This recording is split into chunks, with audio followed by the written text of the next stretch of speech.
안녕하세요, 야미입니다. 오늘은 스팀 플랫폼으로 출시된 황혼의 투쟁 튜토리얼을 플레이해 보도록 하겠습니다. 황혼의 투쟁은 잘 아시다시피 오랫동안 전세계 보드게임 순위 1위를 달리던 2인 전용 게임으로서 최근 스팀 플랫폼을 통해 출시된 바 있습니다. 게임을 실행하시면 이런 식으로 잘 정돈된 타이틀 화면이 등장하게 되고, 플레이 오프라인을 누르시면 AI와의 대전이나 튜토리얼을 즐길 수 있으며, 물론 온라인을 통한 유저끼리의 대전도 지원합니다.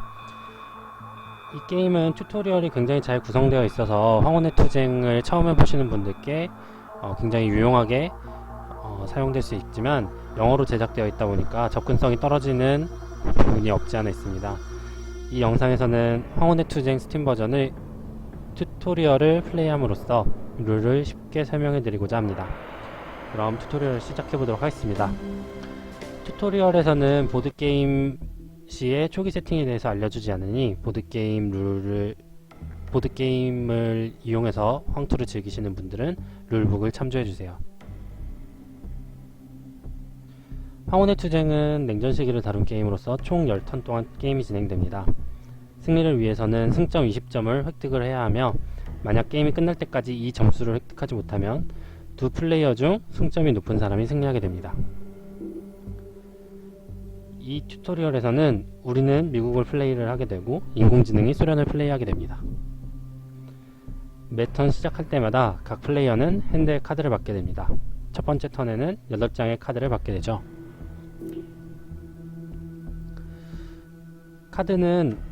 각 카드들은 오퍼레이션 포인트, 줄여서 OP라고 부르는 값을 가지고 있습니다. 여기 이렇게 카드 좌측 상단에 쓰여있는 숫자가 오퍼레이션 밸류를 나타내고요. 이 값은 카드의 세기를 나타낸다고 보시면 되겠습니다. 또한 이 카드 하단에는 카드가 이벤트 카드로 사용됐을 때 발동되는 효과가 적혀 있습니다. 좌측 상단을 보시면 파란색 별이 보이실 겁니다. 이는 이 카드가 미국 이벤트를 갖고 있는 카드라는 것을 보여줍니다. 마찬가지로 이렇게 빨간색 별로 나타나는 카드는 이 카드가 소련을 위한 이벤트를 갖고 있다는 것을 보여줍니다. 많은 분들이 아시겠지만 이 두 가지 색으로 표시된 별은 중립 이벤트 카드를 의미합니다. 네, 첫 번째 턴을 시작을 해보도록 하겠습니다. 황혼의 투쟁은 초기 냉전, 중기 냉전, 후기 냉전으로 이루어져 있고, 초기 냉전에는 소련이 유리하게 다가 중기, 후기 냉전을 거치면서 미국 측에게 유리하게 흘러가는 형태로 진행되는 비대칭 2인 전용 전략 게임입니다. 역사를 잘 반영하고 있다고 할 수 있겠죠. 이 튜토리얼은 초기 냉전 시기에 첫 번째 턴을 플레이해 보면서 게임 방법을 쉽게 할 수 있도록 제작되었습니다.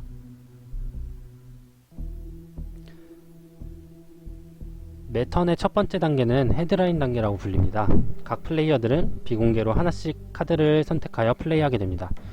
튜토리얼에서는 마셜 플랜이라는 카드를 사용하는 것을 추천하는군요.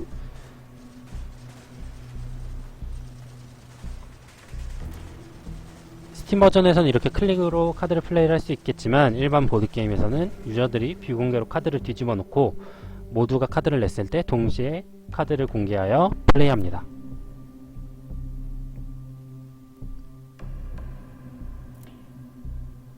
소련 측에서는 코메콘이라는 카드를 사용했습니다. 헤드라인 페이지에서는 높은 OP를 가진 카드가 먼저 실행되게 됩니다. 지금 코메콘 같은 경우는 3만큼의 오퍼레이션 밸류를 갖고 있죠. 제가 사용한 마셜 플랜이라는 카드는 4OP를 갖고 있기 때문에 마셜 플랜이 먼저 적용되게 됩니다.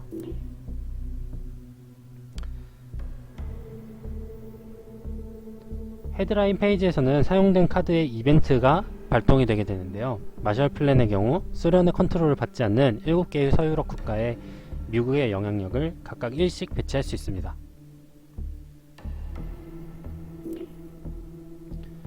유럽은 보시다시피 두 개의 지역으로 구분을 할 수가 있습니다. 이쪽 진한 보라색이 나타내는 서유럽, 그리고 연한 보라색이 나타내는 동유럽, 이렇게 두 개의 지역으로 나뉘어져 있는데요. 마셜 플랜은 서유럽에 미국의 영향력을 배치를 할 수 있기 때문에 우리는 서유럽에 배치를 할 거고요. 오스트리아나 핀란드 같은 경우는 이렇게 두 개의 색을 같이 가지고 있죠. 이 둘은 동유럽과 서유럽에 모두 포함된 것으로 간주합니다.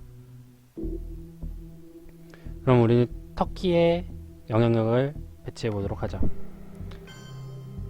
스팀 버전에서는 이런 식으로 클릭을 함으로써 영향력을 배치할 수 있으며, 보드게임에서는 영향력 마커를 바꿔줌으로써 영향력을 배치할 수 있습니다. 터키에 배치된 영향력의 색이 파란색으로 바뀐 것을 보실 수 있습니다. 이는 터키에 배치된 영향력이 터키의 안정화수를 충족시켜 터키가 컨트롤 상태가 되었기 때문입니다. 스팀 버전의 경우 자동적으로 색이 바뀌게 되지만, 보드게임의 경우 컨트롤 마커를 배치함으로써 표시를 합니다.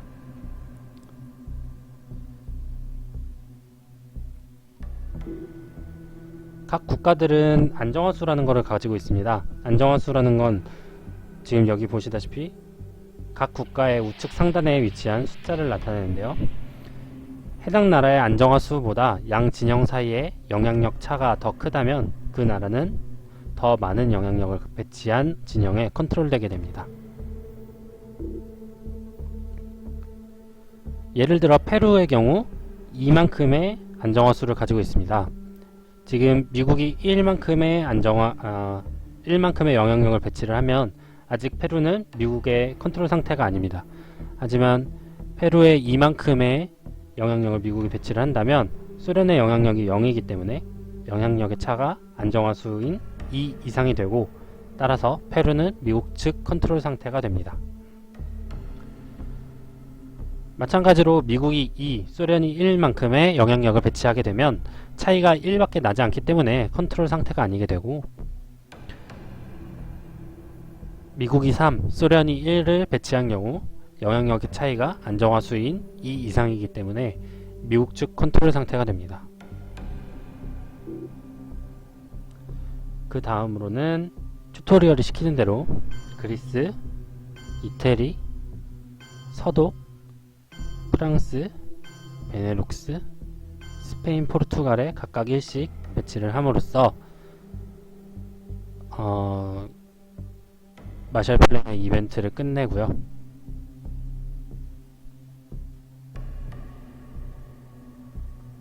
카드가 사용되면 일반적으로는 카드가 사용된 카드 더미로 보내지게 됩니다. 하지만 마샬 플랜의 경우 이름의 밑줄과 별표가 이렇게 그려져 있죠. 그리고 요 밑에 카드 하나에도 이벤트 카드로서 플레이가 되면 게임에서 제거된다 라고 명시가 되어 있습니다. 보드게임 이 카드는 이벤트가 발동될 경우에 카드가 게임에서 완전히 제거가 됩니다. 일반적인 경우에는 사용된 카드 더미로 카드가 보내지게 되지만, 이렇게 일회성 이벤트 카드들 같은 경우는 이벤트가 발동될 경우 게임에서 완전히 제거가 돼요. 보드게임의 경우 카드를 게임 박스에 돌려놓음으로써 이번 게임에서 해당 카드를 사용하지 않게 됩니다.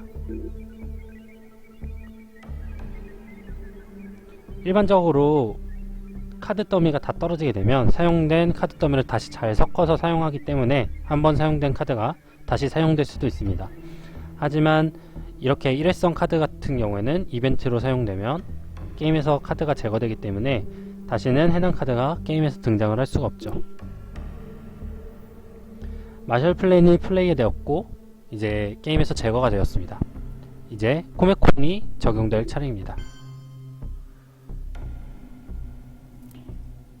코메콘 카드는 미국이 컨트롤하지 않는 4개의 동유럽 국가에 소련의 영향력을 일씩 배치하는 이벤트를 갖고 있습니다.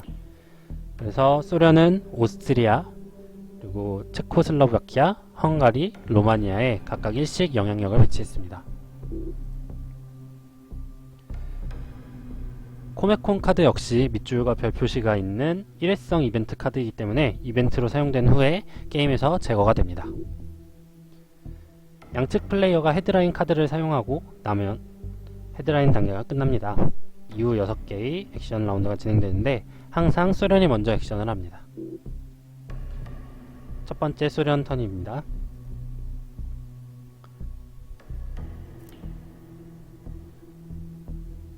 첫 번째 액션 라운드에서 소련이 인도 파키스탄 전쟁 카드를 사용했네요.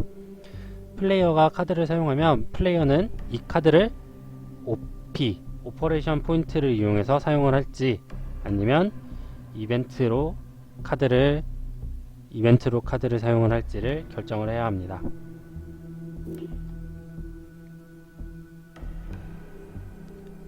지금의 경우 소련은 자신의 영향력을 늘리고 싶어서 카드를 OP로 사용하기로 했습니다. 소련은 OP를 이용해서 할 수 있는 액션 중 하나인 영향력을 배치하기로 합니다. 만약 카드를 OP로 사용할 때 그것이 중립 이벤트 카드라면 이벤트 내용은 발동되지 않습니다. 보시다시피 인도 파키스탄 전쟁 같은 경우는 중립 이벤트 카드죠. 그러므로 OP로 사용한다고 해도 이벤트가 발동되지가 않습니다. OP를 이용해서 영향력을 배치할 때 영향력은 이미 영향력이 있는 국가와 인접한 국가에만 배치될 수 있습니다. 이 경우 소련은 이태리에 영향력을 배치를 하고 싶은데 이태리에 인접한 오스트리아나 아니면 유고슬라비아 이 양 국가에 모두 소련의 영향력이 있기 때문에 이태리에 영향력을 배치를 할 수가 있습니다. 일반적으로 영향력을 1을 배치하기 위해서는 1OP가 필요합니다. 하지만 배치하려는 국가인 이태리에 소련의 상대편인 미국이 이태리를 컨트롤하고 있기 때문에 영향력 1을 배치하기 위해서 2OP가 필요합니다.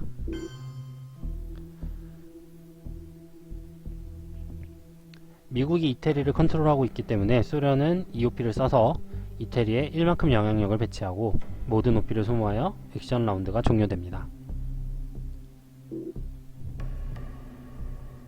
인도 파키스탄 전쟁은 오퍼레이션 포인트로 사용이 됐기 때문에 사용된 카드 더미에 놓여지게 됩니다. 다음은 미국 차례입니다. 우리는 좋은 카드들을 몇 개 가지고 있습니다. 하지만 그들 중 3개는 소련 진영 이벤트를 가지고 있습니다. 지금 이 창에서 플레이어의 핸들을 보실 수 있는데 보시면 피델이라든지 아니면 아랍 이스라엘 전쟁 그리고 로마니안 애프디케이션 이 3가지 카드가 소련 이벤트 카드네요. 이 카드를 OP로 플레이를 하게 되면 카드에 명시되어 있는 이벤트 내용이 발동되게 됩니다. 왜냐하면 이게 우리 진영의 카드가 아니고 상대 진영의 카드이기 때문에 오퍼레이션 포인트로 사용을 한다고 해도 이벤트가 자동적으로 발동하게 되는 것이죠. 이런 카드들을 잘 관리하는 게 황혼의 투쟁에서 매우 중요한 부분이라 할 수 있겠습니다. 지도에는 현재 수많은 중요한 지역들이 있지만 그중 지금 우리는 중동 지역을 한번 강화를 해보도록 하겠습니다. 우리가 카드를 이용해서 카드를 오퍼레이션 포인트로 플레이할 때 방금 전에는 영향력을 배치를 했지만 OP를 이용해서 쿨을 시도를 할 수가 있습니다. 한번 쿨을 시도해 보도록 하겠습니다. 자, 쿨을 시도할 때 우리는 플레이한 카드의 모든 OP를 소모하게 됩니다.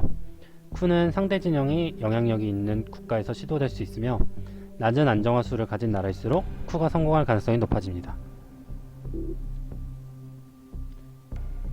만약 상대 진영 이벤트 카드가 플레이되면 설령 그것이 OP로 사용된다 할지라도 자동으로 이벤트가 발동하게 됩니다. 우리는 소련 이벤트 카드인 피델을 이용해서 쿨을 진행을 해보도록 하겠습니다.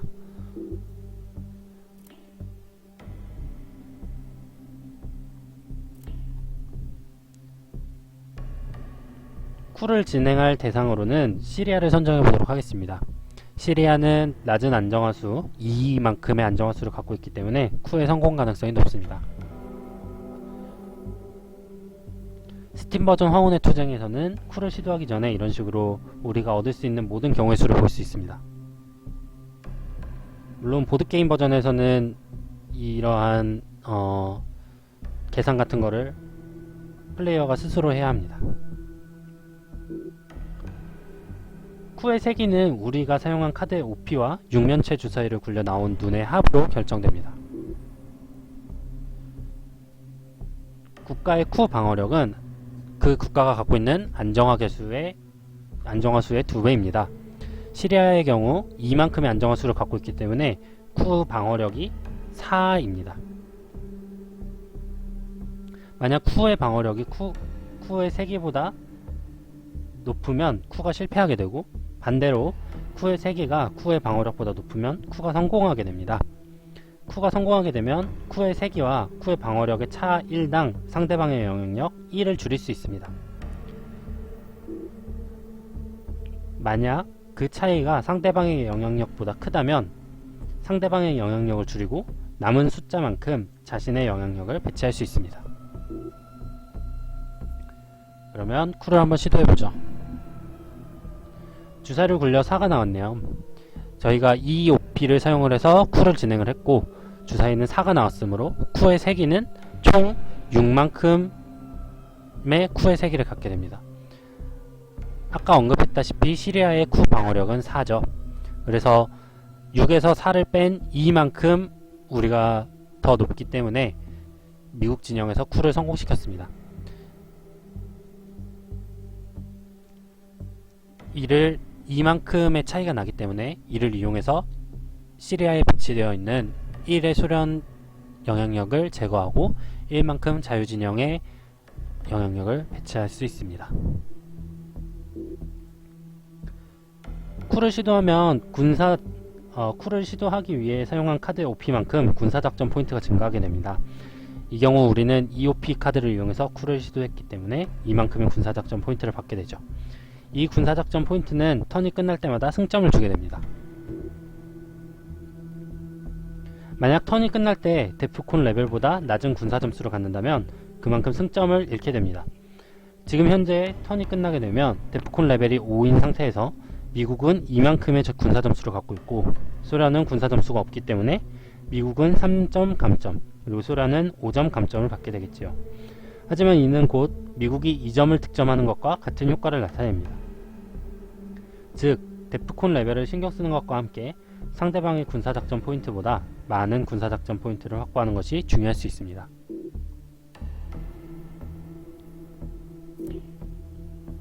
OP를 사용한 쿠가 끝났으니 이번에는 피델 이벤트가 발동됩니다. 우리가 상대 진영 이벤트 카드를 사용했기 때문에 자동적으로 이벤트가 발동되게 되며, 이 이벤트는 상대방이 플레이하게 됩니다.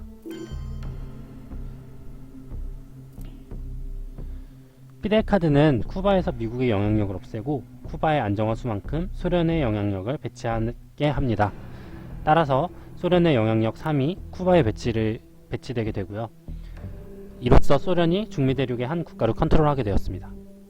컨트롤되었다는 것은 이렇게 색깔이 변함으로써 알 수 있다는 거 다시 말씀드리고요. 피델 카드의 OP 사용과 이벤트 발동이 모두 끝났습니다. 피델은 일회성 이벤트 카드이기 때문에 이벤트가 발동된 이후에 게임에서 제거되게 됩니다.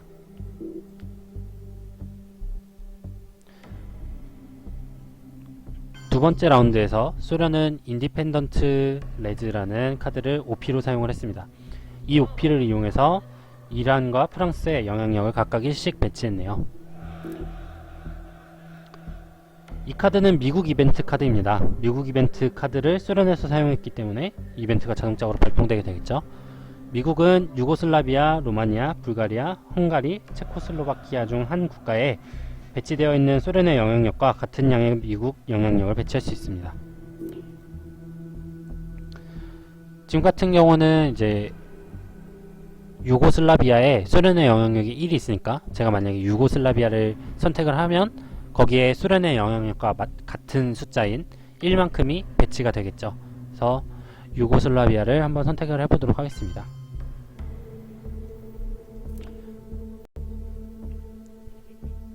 다음은 저의 턴인데, 황혼의 투쟁에서는 승점을 얻는 방법 중 가장 큰 부분을 차지하는 게 스코어링 카드입니다. 지금 현재 저의 핸드에는 유럽 스코어링 카드가 있네요. 황혼의 투쟁은 게임을 진행하다 보면 턴이 종료될 때 핸드에 카드가 한 장 또는 2장 정도 나오는 경우가 많은데, 스코어링 카드는 턴이 끝날 때 남아있어서는 안됩니다. 그 말은 스코어링 카드를 받았다면 해당 턴이 끝나기 전까지 꼭 사용을 해야 한다는 의미입니다. 만약 그렇지 않게 되면 그 즉시 게임에서 패배하게 됩니다. 스코어링 카드는 양 진영이 해당 지역에서 얼마나 영향력을 행사하고 있는지에 따라서 승점을 줍니다. 여기서 중요한 개념이 분쟁국가와 비분쟁국가 개념입니다.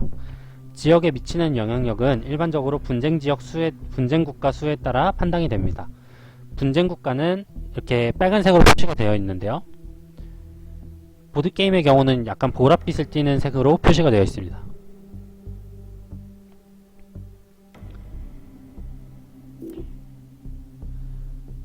그래서 지역에 행사하는 영향력의 정도는 크게 세 단계로 나뉘게 됩니다. 첫 번째는 프리센스, 두 번째는 도미네이션, 그리고 세 번째는 컨트롤인데요. 먼저 프리센스 상태에 대해서 설명을 드리도록 할게요. 프리센스 상태는 그 지역에서, 즉 지금 같은 경우는 유럽이겠죠. 유럽에서 최소 하나 이상의 국가를 컨트롤하고 있으면 프리센스 상태가 됩니다.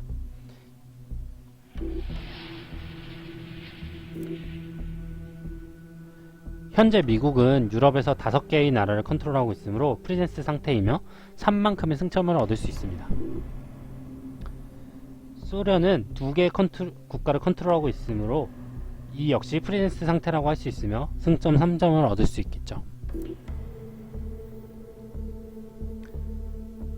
그 다음 단계는 도미네이션입니다.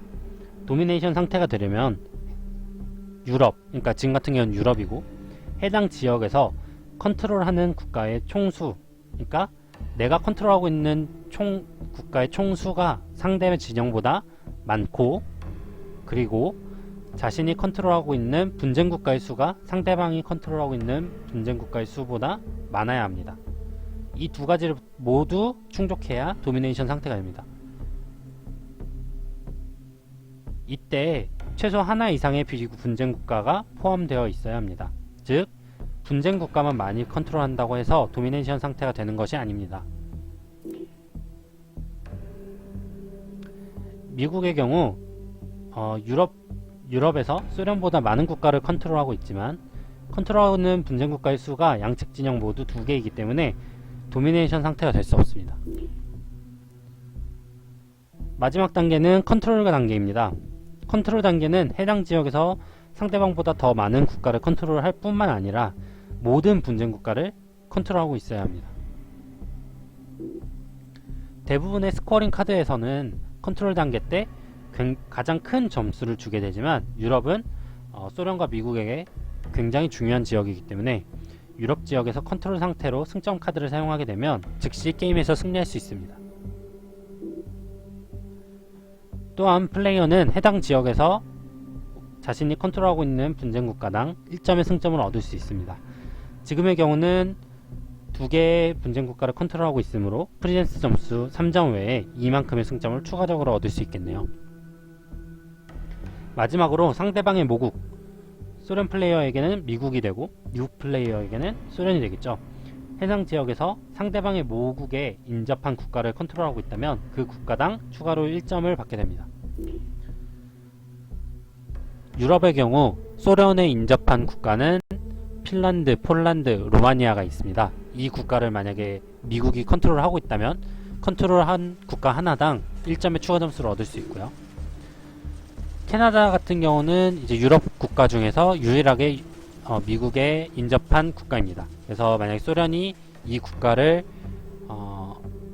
컨트롤하고 있는 상태에서 유럽 스코어링 카드가 발동이 되게 되면 소련이 추가적으로 1점을 받을 수 있게 되겠죠.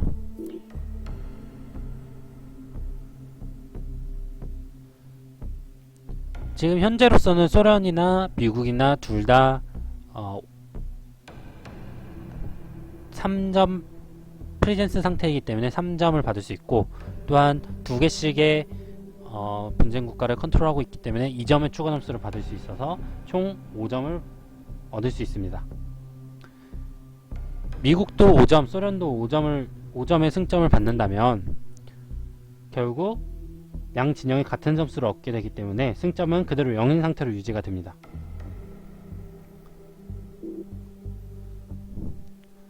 하지만 우리는 이번 턴 내에, 그러니까 총 6장의 카드를 사용을 해야 되는데 그 6장의 카드를 사용하는 동안에 유럽 스코어링 카드를 꼭 사용해야 합니다. 안 그러면 그 즉시 패배하게 되기 때문이죠. 우리는 유럽에서 미국의 영향력을 높여서 가능한 한 많은 점수를 얻어야 할 겁니다. 그러기 위해서는 도미네이션 상태를 확보하는 게 가장 좋은 방법입니다. 현재 유럽에서 어느 진영에도 컨트롤되지 않는 분쟁 국가는 프랑스뿐입니다. 그래서 이 프랑스가 도미네이션의 키가 될 겁니다. 프랑스의 상대 진영에 영향력이 배치되어 있기 때문에 쿨을 시도할 수도 있습니다. 하지만 프랑스의 안정화수는 3으로 꽤 높은 수치를 갖고 있습니다. 프랑스에서 쿨을 시도하는 것은 너무 위험성이 크군요. 프랑스를 컨트롤하는 가장 안전한 방법은 높은 OP를 가진 카드를 플레이하여 프랑스의 영향력을 배치하고 이를 미국 컨트롤 상태로 만드는 것입니다. 이를 위해서 US Japan Mutual Defense Pact라는 4OP짜리 카드를 사용하겠습니다. 프랑스를 컨트롤하기 위해서는 3만큼의 영향력이 추가로 배치가 되어야 합니다. 그래서 프랑스에 3만큼의 추가 영향력을 추가로 배치를 하고요.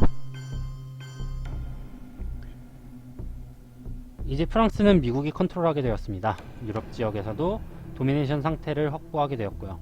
하지만 우리가 유럽 스코어링 카드를 사용하기 전에 소련의 액션 라운드가 한 차례 남아있기 때문에 아직은 안심을 할 수가 없습니다. 하나의 남은 OP는 다른 지역에 투자해보도록 하죠. 레바논에 하나의 영향력을 배치를 해보도록 하겠습니다.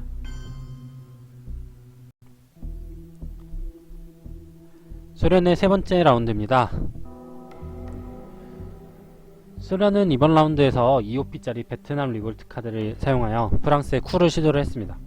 하지만 주사위가 1밖에 나오지 않아서 쿨에 실패하게 되었죠. 일단 2OP짜리 카드를 이용해서 쿨을 시도를 했고, 그리고 주사위가 1이 나왔기 때문에 쿨의 세기는 3입니다. 하지만 프랑스는 안정화수가 3이기 때문에 총 6만큼의 방어력을 갖고 있죠. 그렇기 때문에 쿨은 실패를 하게 되고요. 지금 데프콘 레벨이 낮아진 것을 볼 수가 있을 것입니다. 만약 분쟁 국가에 쿨을 시도를 하게 되면 그것이 성공했는지 실패했는지의 여부와는 상관이 없이 데프콘 레벨이 격화됩니다. 어떤 진영이든 자신의 턴에 데프콘 레벨을 1로 떨어뜨리게 되면 해당 진영이 즉시 패배하게 됩니다. 데프콘 레벨이 낮아질수록 쿠나 영향력 재조정을 할 수 있는 지역에 제한이 생깁니다. 지금은 데프콘 레벨이 4가 되었으므로 유럽에서 쿨을 진행할 수 없게 됩니다. 보드게임의 경우에는 맵에 모두 표시가 되어 있지만 스팀 버전의 경우에는 이렇게 맵에 게임의 위에 있는 이 데프콘 레벨을 클릭을 해봄으로써 해당 정보를 알 수가 있고요. 상대 진영에서 EOP를 이용해서 쿨을 시도했기 때문에 상대 진영이 이 군사작전 포인트를 얻습니다. 만약 이대로 턴이 종료되게 되면 데프콘 레벨이 4인데 양 진영이 모두 이 군사작전 포인트를 갖고 있기 때문에 양 진영이 각각 2점씩 감점을 받게 되죠. 하지만 이거는 같은 점수를 감점 당하는 거기 때문에 사실상의 승점의 변화가 없다고 생각하시면 되겠습니다.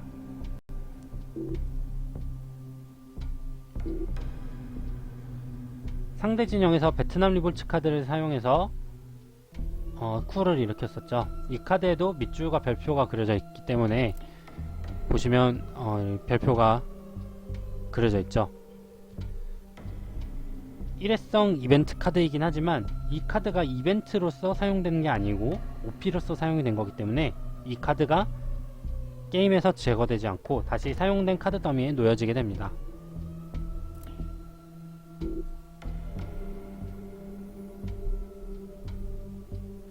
이번엔 제 차례네요. 소련이 프랑스에 시도한 쿠가 실패하면서 도미네이션 상태를 무너뜨리지 못했습니다. 이때 우리가 이제 유럽 스코어링 카드를 사용하면 큰 점수를 얻을 수 있겠죠. 자, 유럽 스코어링 카드를 사용을 해보겠습니다. 스팀 버전의 경우 스코어링 카드를 플레이하기 전에 결과를 미리 확인할 수 있습니다. 보드게임의 경우는 스스로 계산을 해야 되는 건 당연하겠죠. 우리는 도미네이션 상태고 분쟁 국가를 3개 컨트롤하고 있어서 10점의 점수를 획득할 수 있습니다. 자, 여기 보시다시피 도미네이션이라서 7점, 그 다음에 분쟁 국가를 3개 컨트롤하고 있어서 3점, 총 10점을 획득할 수가 있고요. 소련의 경우는 프리젠스 상태이기 때문에 3점을 얻을 수 있고, 분쟁 국가를 2개 컨트롤하고 있기 때문에 총 5점을 획득할 수 있군요. 그 도미네이션을 판단하는 기준에 대해서 다시 한번 설명을 드리면, 일단 우리는 유럽에서 6개의 국가를 컨트롤하고 있고, 소련 같은 경우는 2개의 국가를 컨트롤하고 있습니다. 즉 우리가 더 많은 숫자의 국가를 유럽에서 컨트롤하고 있고요. 분쟁 국가 같은 경우도 우리는 3개를 컨트롤하고 있는 반면에 소련은 2개밖에 컨트롤을 못하고 있네요. 그래서 분쟁 국가도 우리가 더 많은 수를 컨트롤하고 있기 때문에 우리가 도미네이션 상태를 얻게 된 것이죠. 자, 한번 실행을 해보도록 하겠습니다. 미국이 10점, 소련이 5점을 얻었기 때문에 그 차이인 5점만큼 승점이 미국 진영으로 가게 됩니다. 그래서 이렇게 보시다시피 5점, 미국이 5점을 획득한 걸 보실 수 있고요. 보드게임에서는 이제 마커가 좌우로 움직이게 되겠죠. 황혼의 투쟁에서는 20점의 승점을 먼저 획득한 플레이어가 승리를 하기 때문에 앞으로 승리까지 15점이 남았습니다. 다음은 소련 라운드고요. 소련이 워소우 팩트 폼드라는 카드를 이벤트로 사용했습니다. 이 카드는 동유럽 4개국에서 미국의 영향력을 모두 제거하고 5만큼의 소련 영향력을 동유럽에 배치할 수 있게 합니다. 단 이때 한 나라에는 2개까지의 영향력을 배치할 수 있습니다. 소련은 유고슬라비아에 2개, 체코슬로바키아에 하나, 동독에 하나만큼의 영향력을 배치했습니다.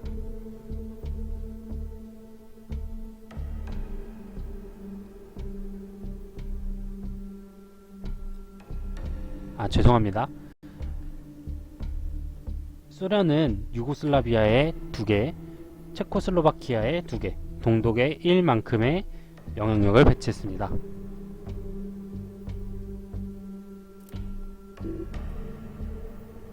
다음은 제 턴이고요. 이번 턴에서는 OP를 사용하는 세 번째 방법인 영향력 재조정에 대해서 설명을 드릴게요. OP를 사용하는 첫 번째 방법은 영향력을 단순히 배치하는 방법이었고, 두 번째 방법은 쿨을 일으키는 방법이었죠. 세 번째 방법인 영향력 재조정은 OP 하나를 소모할 때마다 주사위 한 개로 굴려서 특정 국가에서 상대 진영의 영향력을 주사위 눈만큼 제거하는 것입니다. 이 또한 데프콘 레벨에 따라 가능한 지역이 제한되게 되고요. 지금 같은 경우는 쿠바에 시도해보면 좋을 것 같습니다. 그래서 올림픽 카드를 사용을 해서 영향력 재조정을 시도해보도록 하겠습니다. 이 카드는 이 오퍼레이션 포인트를 가지고 있는 카드이기 때문에 두 번의 재조정을 시도할 수 있습니다. 첫 번째 시도로 쿠바를 선택해보죠. 재조정을 시도하면 양 플레이어는 각각 주사위를 굴리게 됩니다. 어느 진영이든 높은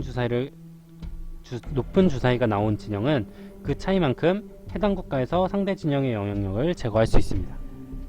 재조정의 경우 쿠와는 다르게 영향력 제거만 가능하고 영향력의 배치는 불가능합니다.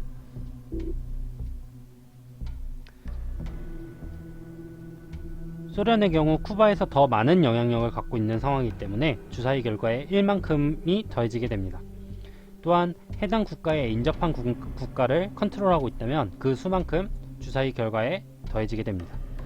미국의 경우는 쿠바에 미국이 인접해 있기 때문에 주사위 결과에 1이 더해지겠네요. 자, 주사위를 한번 굴려보도록 하겠습니다.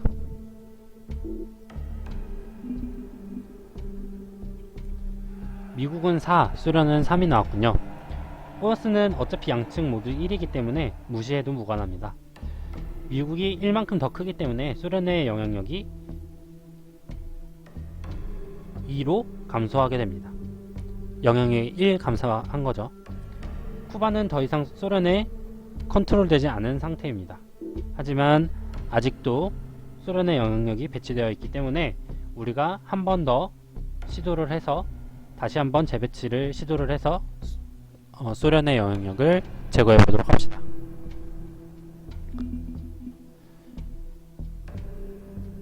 보너스는 역시 마찬가지로 플러스 1로 같으니까 무시를 하도록 하고요.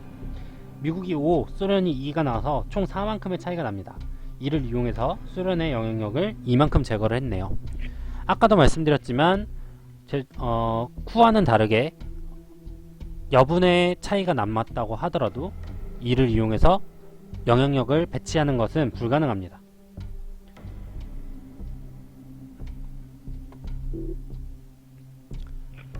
소련의 영향력을 쿠바에서 제거하는 데 성공했습니다. 재조정은 쿠만큼이나 드라마틱하진 않지만 쿠만큼 중요한 요소입니다. 다음은 소련의 5번째 라운드입니다.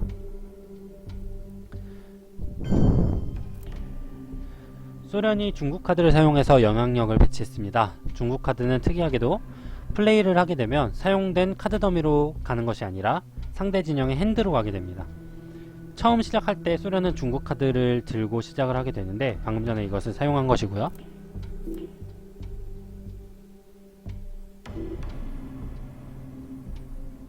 소련에서 사용을 했기 때문에 중국 카드는 미국의 핸드에 들어오게 됩니다. 하지만 이것은 뒷면으로 놓여지게 되고 해당 턴 동안에는 사용이 될 수가 없습니다. 다음 턴이나 되어야 다시 앞면으로 뒤집어져 사용이 될 수가 있죠.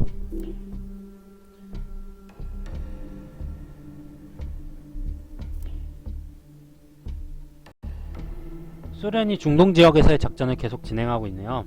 우리는 아랍-이스라엘 전쟁 카드를 들고 있습니다. 이 카드는 중동에서의 미국의 입지를 위협하는 매우 강력한 이벤트를 갖고 있습니다.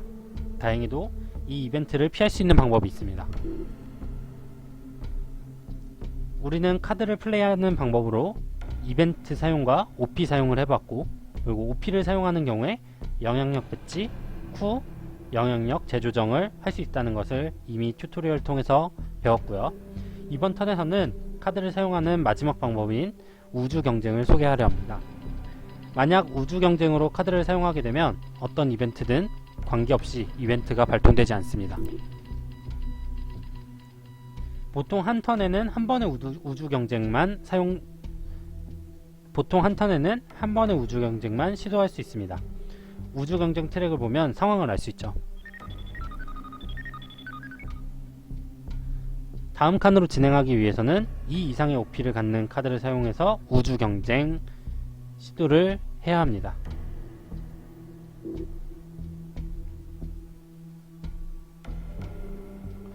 우주 경쟁을 시도하면 주사위를 굴리게 되는데, 이번의 경우 1에서 3의 주사위가 나오게 되면 우주 경쟁을 성공을 할 수가 있습니다.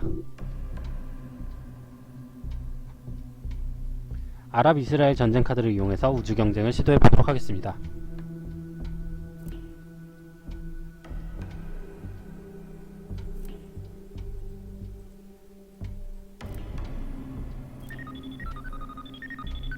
우주 경쟁을 시도하기 전에 항상 현재 상황과 결과를 확인할 수가 있고요. 주사위를 굴려서 1과 3 사이에 숫자가 나오면 우주 경쟁 트랙에서 한 칸 전진하게 됩니다. 자, 주사위를 굴려보도록 하겠습니다. 2가 나왔네요. 우주 경쟁에 성공했습니다. 미국 플레이어는 우주 경쟁에서 한 칸 전진하게 되고, 현재의 경우 2/1 칸에 먼저 도착했죠. 이 말은 먼저 도착한 사람은 2점, 나중에 도착한 사람은 1점을 받는다는 뜻입니다. 그래서 미국이 2점의 승점을 얻게 됩니다. 우리는 최초의 인공위성을 개발해서 궤도에 올렸습니다. 게다가 중동에서의 전쟁도 당장은 일어나지 않았고요. 이런 식으로 우주 경쟁을 통해서 사용하고 싶지 않은 이벤트 카드를 처리를 할 수가 있습니다. 이제 첫 번째 턴의 마지막 라운드입니다. 소련은 이란에서 쿨을 시도했네요. 주사위에서 5가 나왔고 3OP를 이용해서 쿨을 일으켰는데, 이란 같은 경우는 4만큼의 방어력을 갖고 있기 때문에 쿠에 성공을 했네요. 이란은 분단 국가이기 때문에 데프콘 레벨이 떨어지게 됩니다. 소련이 사용한 컨테인먼트 카드는 미국 이벤트 카드이기 때문에 자동적으로 이벤트가 발동되게 되며, 이번 턴 동안은 미국이 카드를 OP로 사용할 시에 1만큼의 추가 OP를 받게 됩니다. 최대 4까지 늘어날 수 있습니다.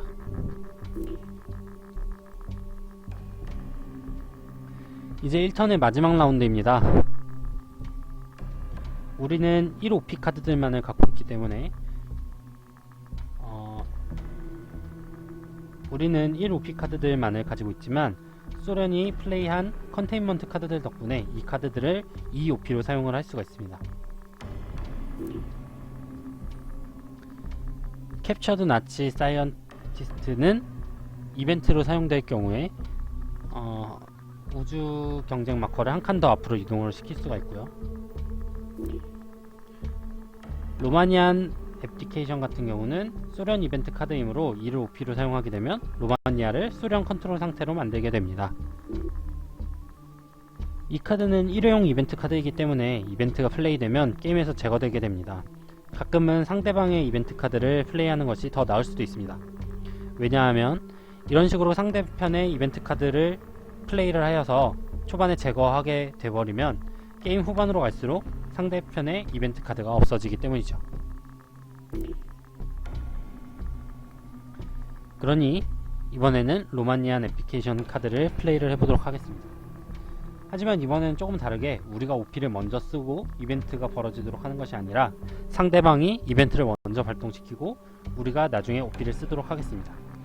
이런 식으로 상대 진영의 이벤트 카드를 사용하여 이벤트가 자동으로 발동되는 경우에 이벤트를 먼저 사용할지 OP를 먼저 사용할지를 결정할 수 있습니다.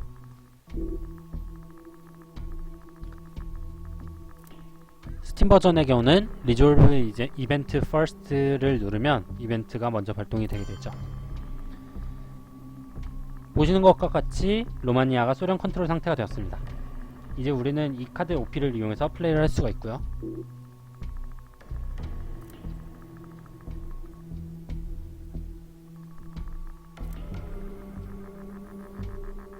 태국은 아시아에서 영향력 싸움의 키가 되는 분쟁 국가입니다. 하지만 우리는 이곳에 영향력을 놓을 수가 없어요. 왜냐하면 태국 인접한 국가에 미국 영향력을 가진 국가가 없기 때문이죠. 태국의 영향력을 배치하기 위해서 다른 것을 시도해 보도록 하겠습니다.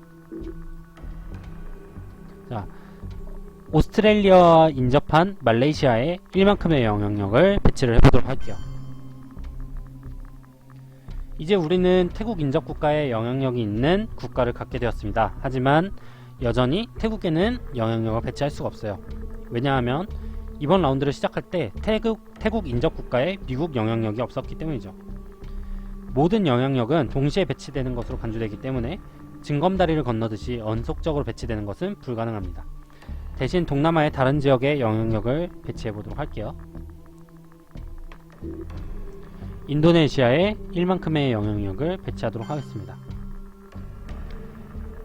자, 이제 모든 액션 라운드가 끝났고 첫 번째 턴이 종료되게 됩니다.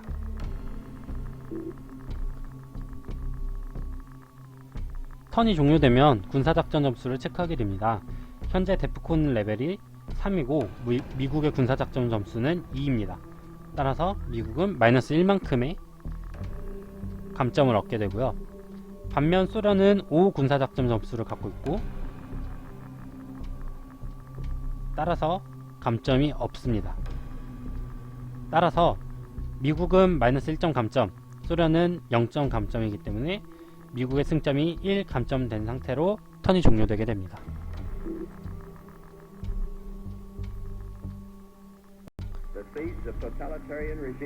자, 새로운 턴의 시작입니다. 새로운 턴이 시작되면 데프콘 레벨이 한 단계 높아집니다.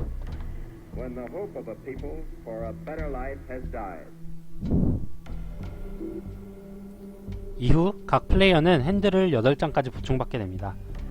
지난 턴에서 한 장의 카드가 남았기 때문에 7장의 카드를 카드 더미에서 받게 되었습니다. 중국 카드는 핸드 카드로 세지 않으며 턴이 바뀌었기 때문에 앞면으로 돌려놓습니다. 이제 미국이 중국 카드를 사용할 수 있습니다. 즉 미국은 총 9장의 카드를 가지고 이번 턴을 시작하게 된 거죠.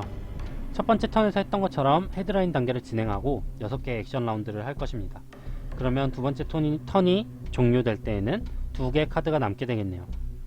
물론 특정 카드의 이벤트 효과 때문에 카드가 더 추가될 수도 있고 줄어들 수도 있습니다. 현재 카드 더미에는 6장의 카드만이 남아 있습니다. 만약 이 카드 더미가 다 쓰여지게 되면 사용된 카드 더미를 다시 셔플하여 카드 더미로 사용합니다. 유럽 스코어링 카드가 지난 턴에서 사용되었으니 이번 턴에는 유럽 스코어링 카드가 없을 것이라는 것을 우리는 알 수 있죠. 또한 아시아 스코어링 그리고 중동 스코어링 카드가 이번 턴 또는 다음 턴에 사용될 것입니다. 이를 고려해서 게임을 진행하면 되겠죠. 황혼의 투쟁 스팀 버전 튜토리얼 플레이는 여기서 마치겠습니다. 룰 설명이 충분히 되었는지 모르겠습니다. 이게 스팀 버전과 보드게임이 비슷하긴 하지만 인터페이스가 다르기 때문에 오히려 혼란을 드릴 수도 있었을 것 같다는 우려가 들기도 하는데요. 다만 이 영상을 통해서 황혼의 투쟁이 어떻게 플레이되고 어떤 흐름으로 진행되는지를 알 수 있으셨다면 충분히 이 영상의 목적이 달성됐다고 볼 수 있겠네요. 그럼 다음에 뵙도록 하겠습니다. 안녕.